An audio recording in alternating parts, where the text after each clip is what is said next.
నా హృదయపూర్వకమైన నమస్కారాలు.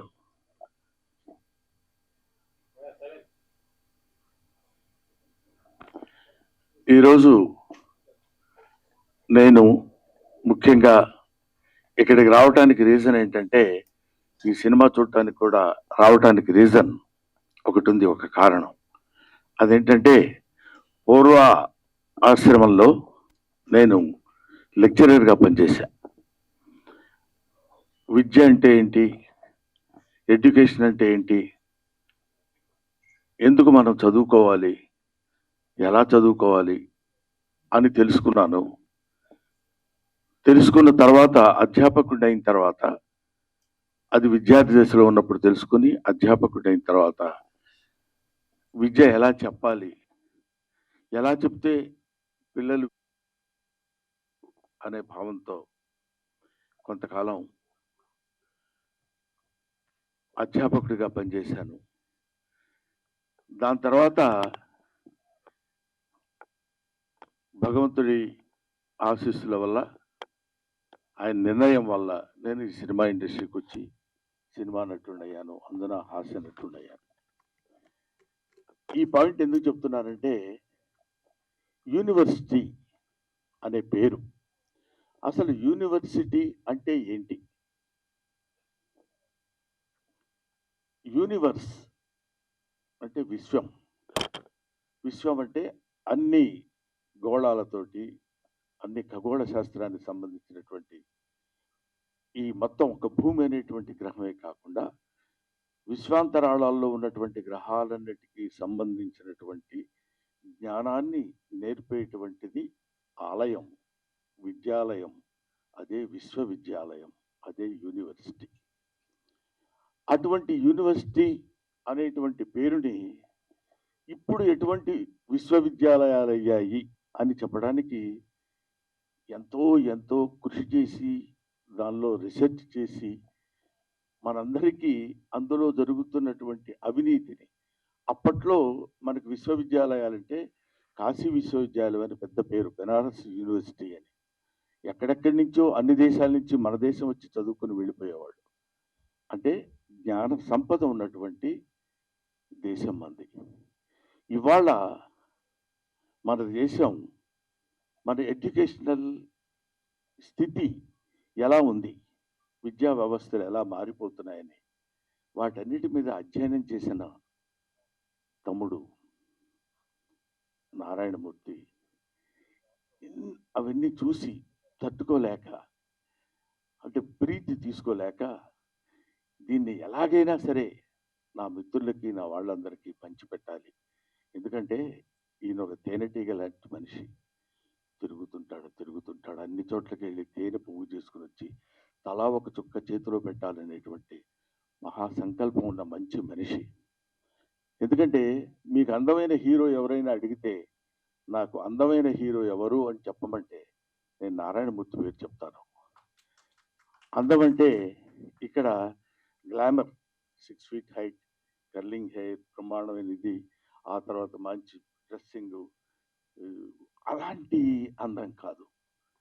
మదర్ తెరిసాని, మీకు అందమైన వ్యక్తి ఎవరమ్మా, ఎవరు మీకు అందంగా కనిపిస్తారని అడిగితే, ఎవరి మనసుల్లో సేవాభావం ఉంటుందో, ఎవరి కళ్ళలో దయాగుణం ఉంటుందో ఆ వ్యక్తి, ఆ జీవి అందమైంది అని చెప్పింది. నాకు తెలిసిన నారాయణమూర్తి 40 సంవత్సరాలుగా, నాకు తెలిసి 40 సంవత్సరాలు, ఆయన అంతకుముందు ఎన్ని సంవత్సరాల నుంచి ఉన్నారో నాకు తెలియదు. నిరంతరం నిరంతరం నిరంతరం ప్రజలు ప్రజలు ప్రజలు, అందున పేదవాళ్ళు పేదవాళ్ళు పేదవాళ్ళు, వాళ్ళు పడుతున్న బాధలు, వాళ్ళకి పడుతున్న కష్టాలు సుఖాలు, ఊరికే నటించటం, నటుడిగా వచ్చి నటించటం అనే కాకుండా, I want to give some message to my people, to the people of India, not to the people of India, to the people of universe. అటువంటి వ్యక్తి నారాయణమూర్తి. బహుశా నేను చూసి పూర్తిగా ఇంతవరకు చాలా కాలమైంది నేను సినిమా మొత్తం కూర్చొని థియేటర్లో ప్రివ్యూలు కానీ లేకపోతే సినిమా హాల్స్లో కానీ నేను చూడటం. కానీ ఈ సినిమాని ఎందుకు చూడాలనుకున్నానంటే, దర్శకుడు వేరు, ప్రొడ్యూసర్ వేరు, ఇంకొక టెక్నీషియన్స్ వేరు, ఇంకొకళ్ళు ఎవరెవరో ఎన్నో 24 శాఖల మంది కలిసి పనిచేసే పనంతా ఒక్కడే భుజాన కాడేసుకుని దాన్ని ఆయన చెప్పాలనుకున్నటువంటి విధానాన్ని అద్భుతంగా సినిమా తీసి చెప్పాలి అనేటువంటి ఆలోచన ఎందుకు? మీకోసం, ప్రజల కోసం, పేద ప్రజల కోసం. ఈ సినిమా చూస్తున్నంతసేపు నాకు అనిపించింది, ఇందులో ఒక అద్భుతమైన ఎమోషన్స్ ఉన్నాయి. తండ్రి కూతురు, తండ్రి కొడుకు, ఆ తండ్రి చదివించి ఆ తండ్రి చేసినటువంటి త్యాగం, ఆ తండ్రి కోసం కొడుకు చేసినటువంటి త్యాగం, ఇలాంటి ఎమోషన్స్, ఆల్ ఎమోషన్స్ ఒక చోటికి తీసుకొచ్చి ఎంత దారుణంగా హ్యూమన్ ఎమోషన్స్తో ఆడుకుంటుంది వాళ్ళ ఈ సొసైటీ అని, అవినీతి బంధుప్రీతి చీకటి బజారు అలుముకున్న ఈ దేశం ఎటు దిగజారు అన్నాడు శ్రీశ్రీ 50 ఏళ్ల క్రితం అనుకుంటా.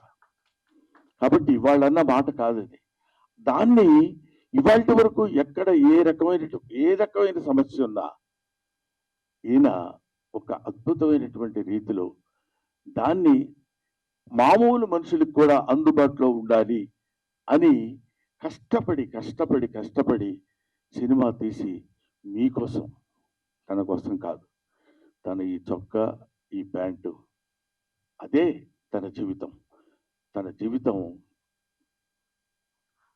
మీకు అంకితం, అంతే. అది చివరి శ్వాస వరకు ఇంకా కష్టపడుతూనే ఉండాలని భగవంతుడిని నేను కోరుకుంటూ, చూడండి ఎంత త్యాగం చేసి ఎన్ని అంటే, ఎవడే మరి ఇప్పుడు ఇట్లాంటి సినిమాలన్నీ మేము ఏం చూస్తాం సార్, మీరు ఏదో చెప్తారు, ఎట్లాంటి సినిమాలు? ఇదేమి నిజానికి దూరంగా ఉన్న సినిమా కాదు, ఇల్యూజన్లో ఉన్న సినిమా కాదు, ఊహించుకున్న ఒక అందమైన అద్భుతమైనటువంటి సుందరాంగి సినిమా కాదు. హాయిగా తలారా స్నానం చేసి వచ్చి ఒక నేత చీర కట్టుకున్న స్త్రీలా ఉన్న సినిమా ఇది, ఒక అందమైన స్త్రీలా ఉన్న సినిమా. అందులో నిజాలుంటాయి, వెతుక్కోండి.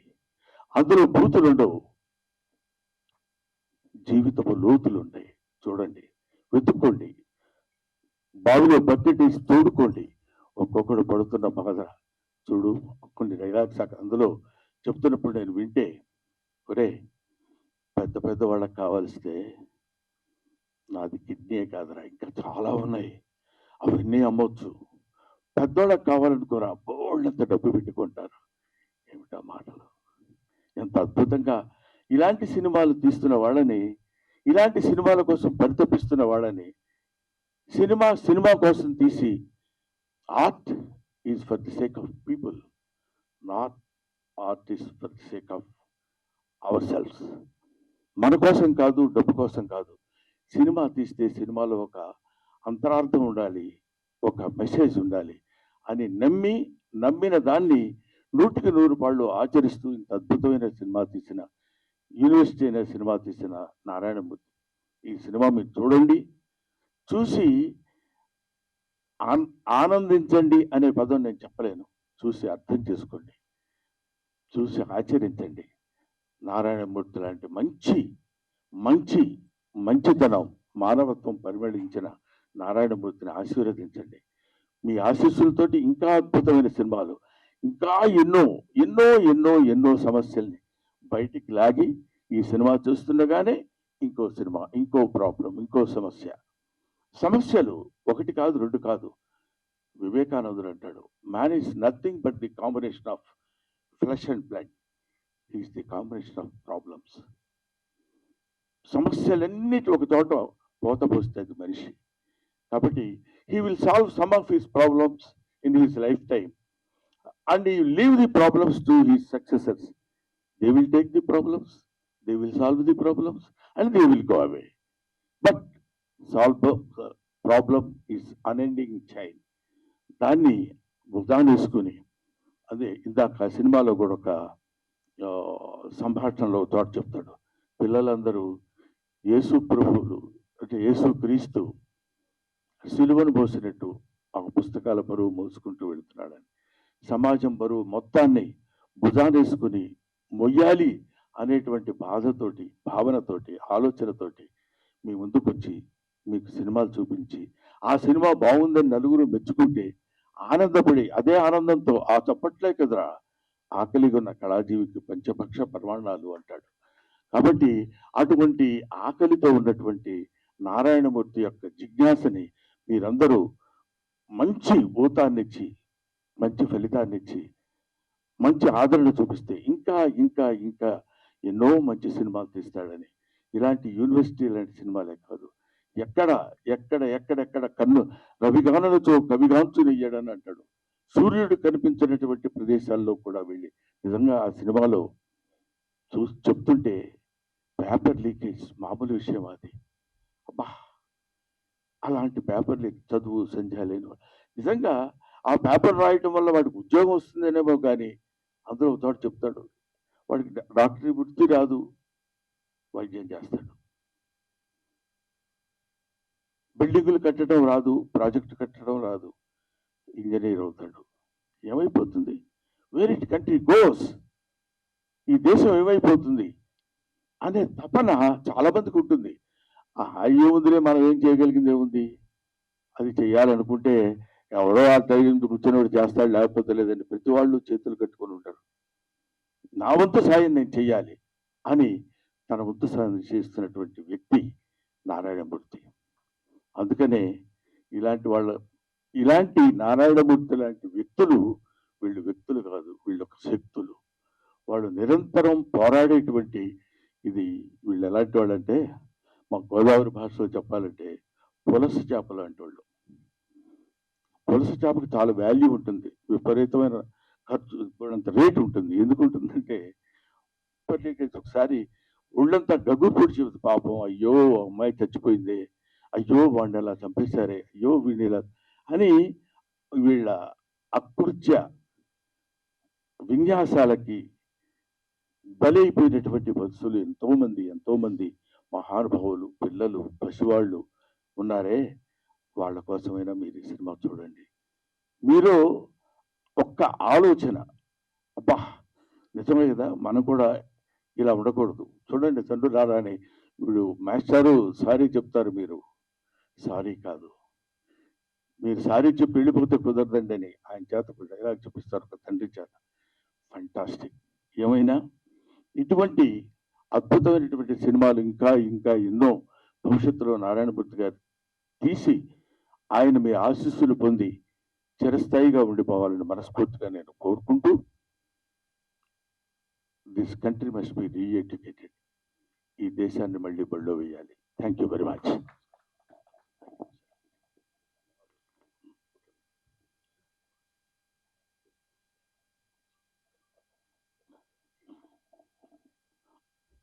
ఆ తర్వాత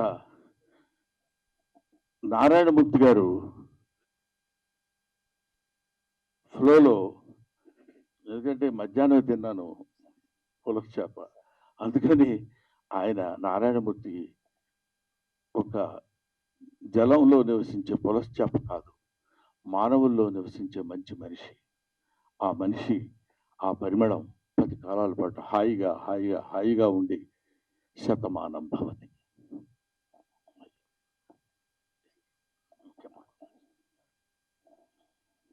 మీ ఆశీర్వాదానికి వందనాలు సార్.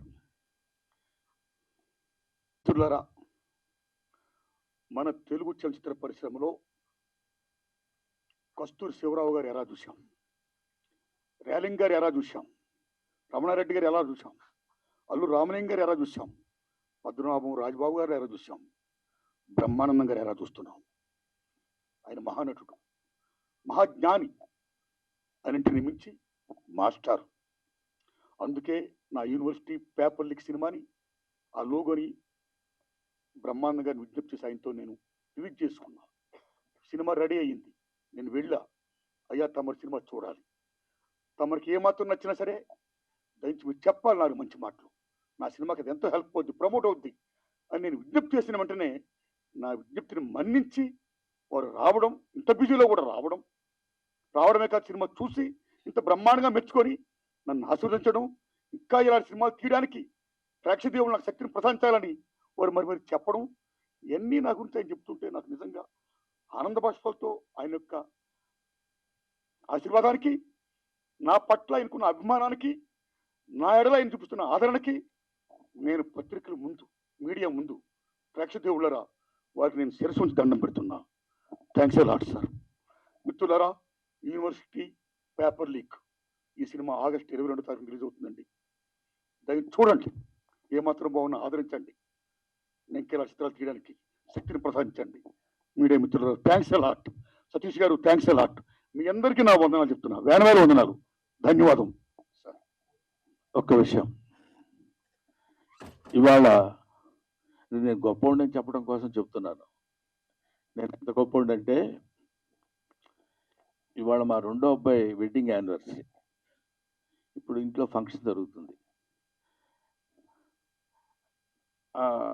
యానివర్సరీ వాళ్ళంతా బంధువులు గిందువులు అందరూ వస్తారు కదా, ఏదో దానికి నేను ఆలోచించింది ఏంటంటే, గొప్పవాడిని ఊరికే వ్యంగ్యంగా అన్నాను, నిజంగా అనుకునేది పంపదీసి. అలా కాదు, నేను ఇక్కడ వచ్చి నారాయణమూర్తి గారికి ఇచ్చిన మాట ప్రకారం 18వ తారీఖున నేను ఈ కార్యక్రమానికి రావాలి అనే ఐడియాతో నేను వచ్చాను. ఎందుకంటే నారాయణమూర్తి గారు అంతటి మంచి పనులు నేను చేయలేను కూడా, చేస్తానో లేదో కూడా తెలియదు. కనీసం ఇలాంటి మంచి పనులు చేసే వాళ్ళ దగ్గరికి వచ్చి వాళ్ళ మంచి పని గురించి నలుగురికి చెప్పడం అనేది, దానికోసం పెద్ద భయంకరమైన త్యాగం చేసింది కూడా ఏం లేదు అనే ఆలోచనతో చెప్తున్నాను. ఇప్పుడు నేను అర్జెంటుగా మళ్ళీ అక్కడికి వెళ్ళి, వాళ్ళు ఏదో చిన్న ఫంక్షన్ లాంటిది ఉంటే, అది ఫ్యామిలీ ఫంక్షన్ కాబట్టి దానికి నేను వెళ్ళాలనే అభిప్రాయంతో నారాయణమూర్తి గారిని అభ్యర్థించి, ఇంత మంచి మనిషి, నిలువెల్లా మంచి మనిషి, ఇప్పుడు అంటే నేను కొన్ని చెప్పాలో వద్దో తెలియదు కానీ, బట్ నాకు తెలిసిన నారాయణమూర్తి గారు ఆ రోజు నుంచి ఈ రోజు వరకు అవే చెప్పులు, అవే ప్యాంట్ షర్టు, అదే ఆటో. ఒక్క సినిమా హిట్ అయితే ఏ రకంగా మనం ప్రవర్తిస్తున్నామో ఈ రోజుల్లో మనకు తెలుసు. 2 సినిమాల్లో మంచి పేరు వస్తే ఎలా ప్రవర్తిస్తున్నామో మనకు తెలుసు. ఒక దశాబ్దం కాలం మనం సినిమాల్లో ఉండి నటించి మంచి పేరు వస్తే మన ప్రవర్తన ఎలా ఉంటుందో మనకు తెలుసు. 5 సుదీర్ఘమైన దశాబ్దాలు, 40 సంవత్సరాల సుదీర్ఘమైనటువంటి దీనిలో ఎవరు ఎన్ని రకాలుగా ప్రలోభ పెట్టినా, నో ఎవరు మీ సినిమాలో నేను యాక్ట్ చేస్తా, వద్దు మీరేది సార్, మీరు స్టార్, మీరు అలా ఉండండి అని కాకుండా, ఇప్పుడు చూసిన ప్రతి క్యారెక్టరు మనకుతో పరిచయం ఉన్న క్యారెక్టర్, మన జీవితంతో వాళ్ళతో పాటు మనం సంచరిస్తున్న క్యారెక్టరు, వాళ్ళతో పాటు మనం ప్రయాణిస్తున్నటువంటి క్యారెక్టర్స్ తీసుకుని చెప్పాడు తప్ప స్టార్స్ని పెట్టి నేను సినిమా తీసి అద్భుతాలు క్రియేట్ చేయాల. ఎన్నో అద్భుతమైనటువంటి సినిమాలు తీసి ఆ రోజుల్లో నారాయణమూర్తి గారి సినిమా పడ్డ కొట్టుకుంటూ వచ్చేవాళ్ళు. ఇవాళ వరకు అలాగే వస్తూనే ఉన్నారు, వస్తారు, వచ్చి తీరతారు. అలాంటి సినిమాలే నారాయణమూర్తి గారు చేస్తారు. Thank you very much my dear Narayanamurthy. ఎలా పెట్టారో పేరు,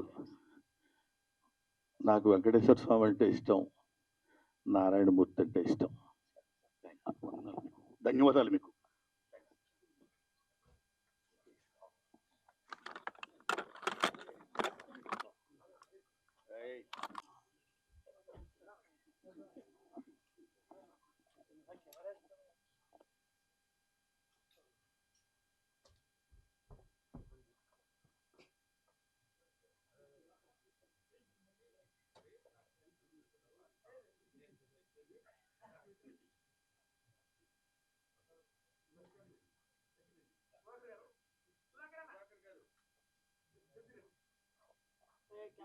Camera down.